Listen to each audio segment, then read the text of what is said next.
क्या हो अगर मैं आपसे कहूं कि इंसान बंदरों से विकसित नहीं हुआ है? और क्या हो अगर मैं आपसे कहूं कि इसका सबसे बड़ा सबूत दक्षिण अफ्रीका की खदानों में मिली एक धातु की गेंद है जो 2.8 अरब साल पुरानी चट्टानों से निकली है। ये बात आपके स्कूलों में पढ़ाई गई हर चीज को गलत साबित कर सकती है और शायद यही वो चाबी है जो रामायण और महाभारत की सबसे बड़े राज को खोल सकती है।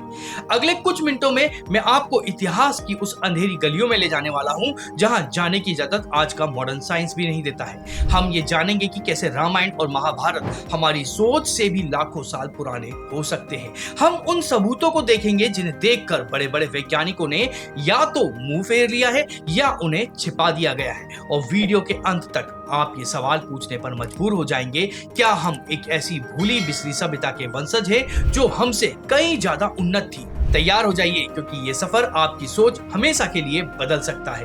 आमतौर पर इतिहासकार महाभारत को 4000 साल पुराना बताते हैं, लेकिन कुछ नए रिसर्च इस बात को नहीं मानते हैं। नीलेश ओक जैसे शोधकर्ता जब महाभारत में लिखे ग्रह नक्षत्रों की स्थिति का विश्लेषण करते हैं तो युद्ध की तारीख 8000 साल पहले पहुंच जाती है। ये आज मानी जाने वाली तारीख से 2 गुना पुरानी है और ये सिर्फ हवाई बातें नहीं।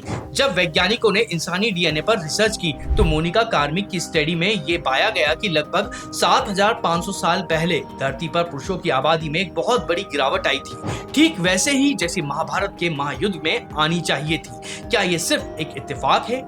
अगर महाभारत 8000 साल पुराना है तो रामायण कितनी पुरानी होना चाहिए? यही खगोलीय डेटा रामायण को 16000 साल पहले का बताता है। लेकिन रुकिए, हमारे पुराणों की माने तो ये गिनती और पीछे जाती है।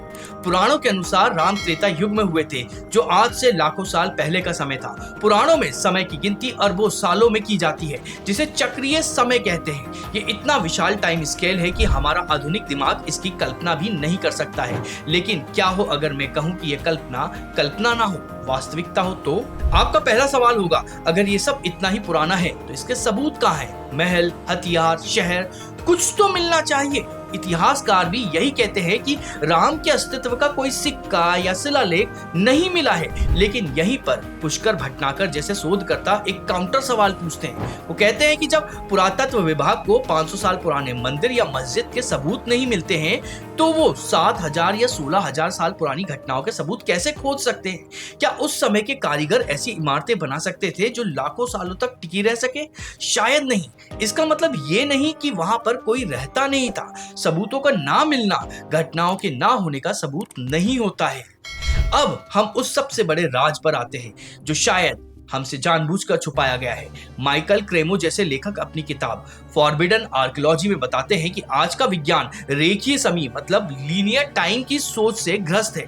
मतलब हम मानते हैं कि इतिहास एक सीधी लाइन में चला है, पत्थर का युग, फिर कांस्य युग, फिर लोह युग और फिर आज का आधुनिक युग। लेकिन भारतीय पुराण चक्रीय समय की बात करते हैं जहां समय गोल घूमता है, सभ्यताएं बनती हैं, शिखर पर पहुंचती हैं और फिर नष्ट हो जाती हैं और ये चक्र लाखों सालों से चल रहा है। इसी रेखिक सोच के पूर्वाग्रह के कारण जब भी वैज्ञानिकों को कोई ऐसा सबूत मिलता है जो उनकी थ्योरी में फिट नहीं होता है तो उसे नजरअंदाज कर दिया जाता है। जैसे कैलिफोर्निया की सोने की खदानों में 90 लाख से लेके 5.5 करोड़ साल पुरानी चट्टानों के बीच से आधुनिक इंसानों जैसी हड्डियां और उन्नत पत्थर के औजार मिले हैं। एक प्री कैम्ब्रियन चट्टान से एक नक्काशीदार धातु का फूलदान मिला है, एक ऐसी चट्टान जो 60 करोड़ साल से भी ज्यादा पुरानी है और वो 2.8 अरब साल पुरानी धातु की गेंद जिस पर खांचे बने हुए हैं, वो तो आज की टेक्नोलॉजी से भी बनाना लगभग असंभव है। ये चीजें क्या है, कहां से आई?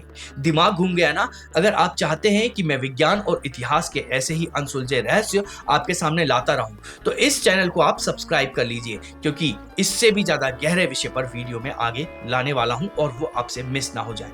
आपने सब्सक्राइब कर लिया? चलिए अब हम वीडियो में आगे बढ़ते हैं। अगर करोड़ों साल पहले भी उन्नत औजार और कलाकृतियां मौजूद थी तो फिर रामायण और महाभारत में लिखे विमान और दिव्यास्त्र कल्पना कैसे हो सकते हैं? क्या यह संभव नहीं है कि विमान उस युग की एरोडायनेमिक्स और टेक्नोलॉजी का असली रिकॉर्ड हो? क्या यह संभव नहीं है कि हम एक ऐसे सुपर एडवांस प्राचीन सभ्यता के इतिहास को पढ़ रहे हैं जिसे हम आज भी सीमित वैज्ञानिक समझ के कारण सिर्फ पौराणिक कथा मानकर टाल देते हैं?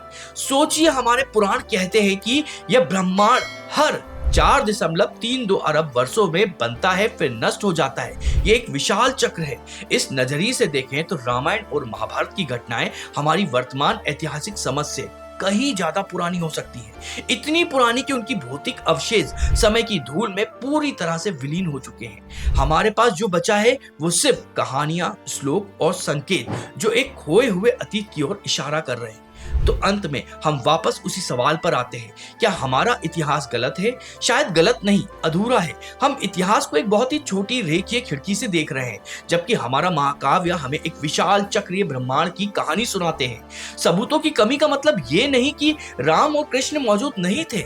इसका मतलब ये हो सकता है कि वो इतने प्राचीन थे कि उनके निशान प्रकृति ने मिटा दिए, और जो कुछ संगत सबूत मिले हैं उन्हें हमारी आधुनिक विज्ञान की हठ धर्मिता ने स्वीकार करने से इनकार कर दिया है। असली सच शायद यही है कि हम अपनी ही विरासत को पहचानने में नाकामयाब हो रहे हैं।